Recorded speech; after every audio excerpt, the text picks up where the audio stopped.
Hi everyone, it's Anne from Anne of Green Gardens. I am finishing up my third video in my series, and I redid my garden shed bed, which has been in place for a couple years, but I had stopped liking the roses and the butterfly bushes this year, so I had been planning on ripping those out for a while. And then a few weeks ago, I kind of ripped them out on a whim, and I also enlarged the beds, and I cleaned up the lines with a plastic border and scalloped bricks, which I already had those. So I was just kind of repurposing some, as well as extending it out a little bit. So I just have more planting space, which I'm pretty excited about. And I planted some spring flowering bulbs. It has turned into a pretty windy day, so I'm gonna try to make this short. I didn't really do a good job of coming up with a before video, but I did show it, this area, in one of my first videos. And this had a, let's see if I can get this, butterfly bush, rose bush, butterfly bush, rose bush. And this is lavender, which I just cut back. I hope I did it right. You're not supposed to go into the woody stem part, otherwise you won't get flowers. It'll just be kind of dead wood. And I'm about to dig it up and move it and put it in the back. I found a little spot that I don't think there's anything else planted there. It's getting really tough because I did just put bulbs in the back. And my plan is to basically go along at this fence post and extend this a little bit bigger. And this, instead of ending here, it's basically going to curve up here and meet up right there at the edge of the ramp. So all of this grass will be gone, and that'll give me, number one, more planting space, which I totally need that. I always need that. And once it's up, I am gonna put some bulbs in, obviously, and then just leave it for now, see what I want to do next year. If I do something climbing, I was thinking I could actually attach it something like an eye hook to the wood right next to the gutter. That way it would be a much sturdier support. I'm not totally sold on what I'm going to do yet. I don't need to decide now anyway, but that was kind of what I was thinking, because this is the west side, so it gets really good sun. So yeah, this kind of an on the whim project. I kept passing it and thinking, man, I really need to pull those out. And I do have bulbs that I have to get in. So here I am in early November on this like 70 plus degree day. Just started ripping stuff out. But that is fall gardening, I guess.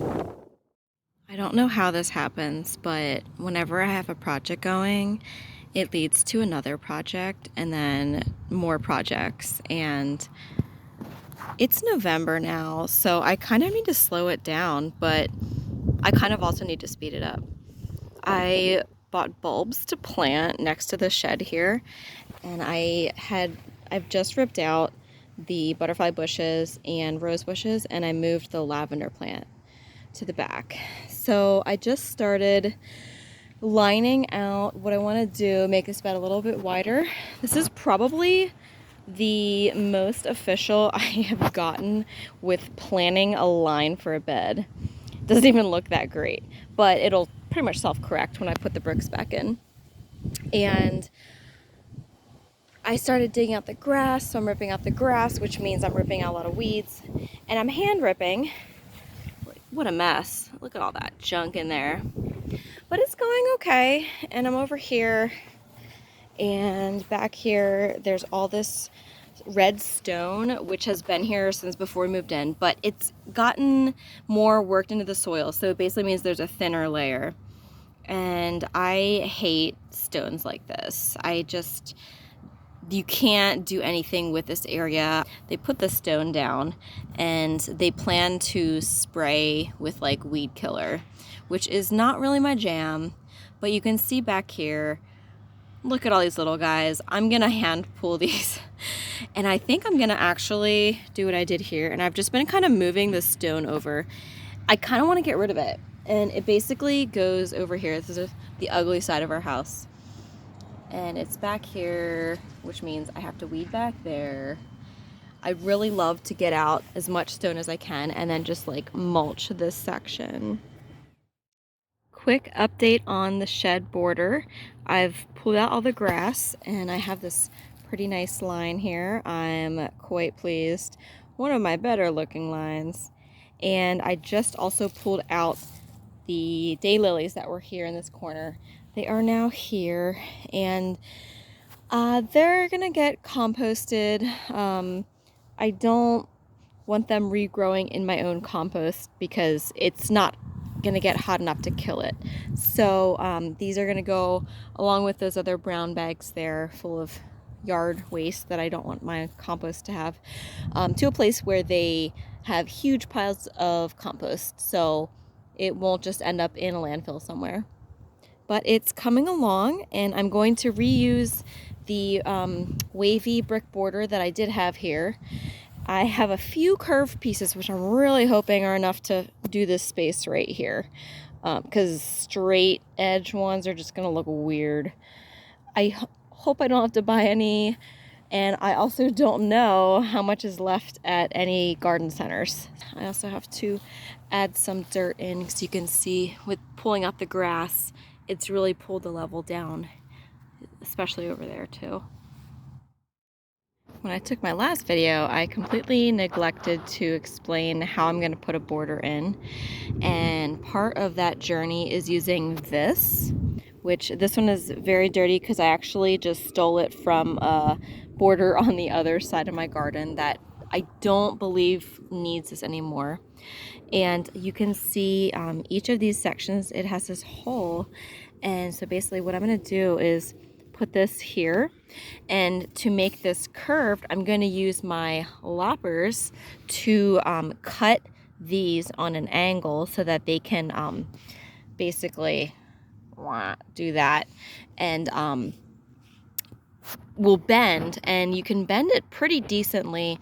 For smaller curves, I tend to do maybe every other of these sections. For this curve, I may end up doing almost every section or close to it, which means it will be weaker overall, but you know, I'm not going to be stepping on this border, at least I hope not. And then I basically will be, let's see these guys, taking these are plastic. They look like rusty nails, but they're plastic, and I pretty much use a rubber mallet once I have this in place, and I'll have to basically make this really flat and at the level that I want it. And I'll basically put this through at different sections and use a rubber mallet and hammer it in, which I will show once I have a section in place. And for curves like this, I'll probably put every few sections. For a straight piece, I tend to do like 3 in a piece, so 2 at the end and 1 in the middle. And because I've used this before, I actually have a stack of these in the shed. That's what these guys are, newer ones. And a whole bunch. I bulk ordered these plastic, I don't know what they are, like a rail tie? I don't know. Plastic nails. So I have a good amount to use, and then I did find some curved pieces, yay, and a few extra random straight pieces. So I'm hoping that I'll make it all the way to the end. And I'm actually avoiding the downspout area. As you can see, the I don't know what that's called, the splash block maybe? It's not reaching to the end of the border, and I don't want the water to just flow into this border. I want it to go out into the grass, because I think that will be too much water from the shed. So I'm avoiding that section for now until I can find something to extend that downspout out farther, and deal with that area later.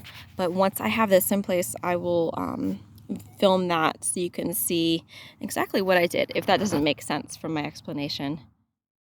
Plastic border is in.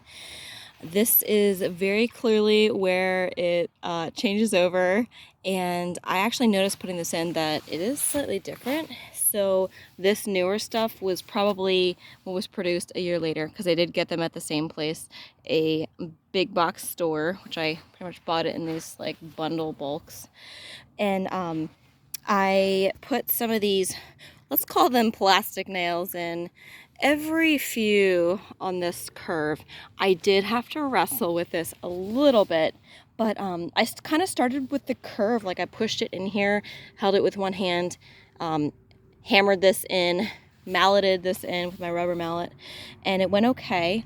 I wasn't expecting this to be like perfectly seamless, but again, I am hoping that the bricks will kind of self-correct it. We will see. I would recommend using a super flat spade like this one to really dig down very straight when you're doing the border. And then along here, the sort of teeth of this thing can sometimes get stuck here, and so it'll not be like even. It'll want to kind of go like this. So you pretty much have to just take some kind of a shovel or spade and just take some of the dirt off so that this lays fairly flat. I am not a perfectionist. This is actually probably one of the better curves I've made, which I feel like I shouldn't say that on here, but I'm just a little bit more loosey-goosey. I think I'm more cottage garden style. A lot of my bricks that I've put in the last couple years, they're getting kind of wonky, and I'll eventually fix them. But this one, it's really just more obvious with these larger, like, curved bricks. So I really wanted to make this one a lot nicer. 3 pieces are in along the curve, and then 2 straight ones here. You can see I filled in the dirt, and I basically just grabbed handfuls from here. I shoved them in here because this was a big gap, and then I stuffed them in here, and I've like really shoved them in because I'm trying to make like a firm floor. I don't want stuff to move around too much if I can help it. And I just placed a couple of the bricks on here. I was a little worried because often having this plastic nail, it if you just have it on one side, the brick can look kind of uneven, and you especially notice it where they come together. But I have this one right here is on one of the nails, and it actually doesn't look noticeable at all. So I'm thinking that this will probably be okay. And I'm going to place the rest of the bricks up to what I finished, see how it looks, and then I'm gonna kind of shove some dirt against it, try to even out this dirt a little bit. I do have 2 bags of leaf compost, or like a leaf mold that I bought, just to kind of fill in a little bit too, and add a little bit of just compost to this, because this is mostly clay soil. You can see from what has broken down from previous mulching to the clay, there's a pretty stark line between the two. So I'm going to go do that and see how it looks with the bricks in. I am not mad about how this is turning out. The curve is not quite perfect. So you can see the curve is just a little bit too much. I tried a curved piece right here and it did not work. It was way too curved. So this is kind of the best it'll be. That's okay. I'm gonna fill in kind of just right here with dirt, and then the grass, aka the weeds there, will probably just eventually cover that up so it'll look a little bit more uniform. And I just lightly packed a little bit of dirt on the other side to keep them up. You can see they're slightly not perfect there, but honestly, over time, freeze and thaw, things moving in, they're not going to stay perfectly upright, and that's okay. But they are a nice high border, so I won't have to fight too terribly with the grass and weeds. They will try to come into the cracks, and I'll just be hand pulling those when they do that. It's quitting time for the evening. I did get the bricks in place. I think the biggest challenge was I forgot when I was looking for something to extend this gutter that it was actually 2, because that one comes from the other side and around the back, and then this is just from this side of the shed. So I totally MacGyvered this. It's not the best looking thing, so I'm probably gonna try to fix it with something later on. I'm not really sure. I did go with flat regular bricks here on their flat, like lower profile, so that this isn't too much of a tripping hazard. And I did have to put this shorty one here, not too noticeable to fit. I did actually also have to bring the splash block over to the left just a little bit. But my neighbor is going to be giving me a few bricks, and she may have some that are really short versions of the scalloped curved ones. So I may play around with that a little bit. But the point is, I put in the 2 bags of leaf compost that I got, mixed it in, had a fun little party, and it's basically ready for bulb planting.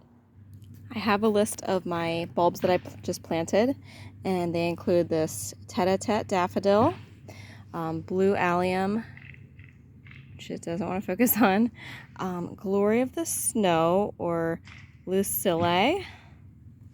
This one is camassia, or wild hyacinth. This is like a mixed iris metallic,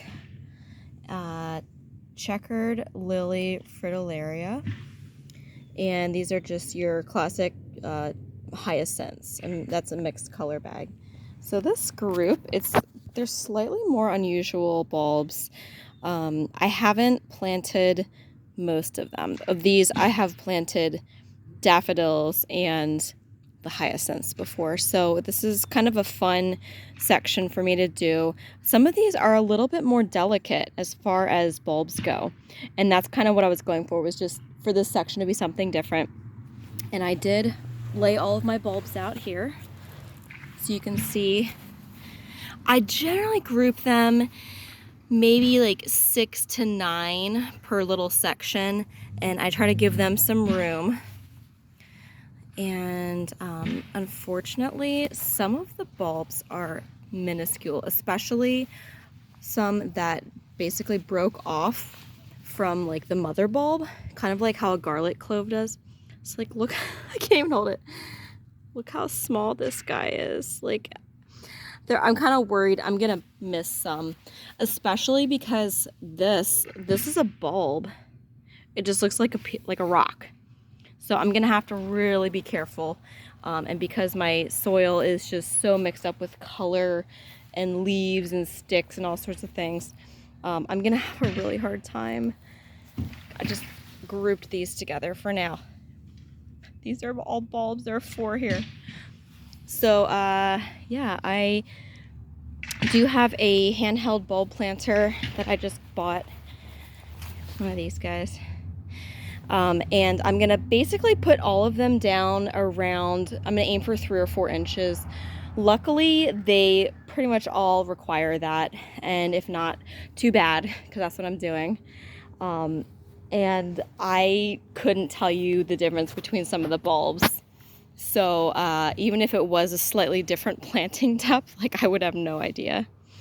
So this will probably it took me about 10 or 15 minutes to lay the bulbs out like this, and then I absolutely have to do it right now because it's supposed to rain a lot tomorrow, and squirrels and maybe birds, I don't know, would definitely take advantage of the bulbs being out.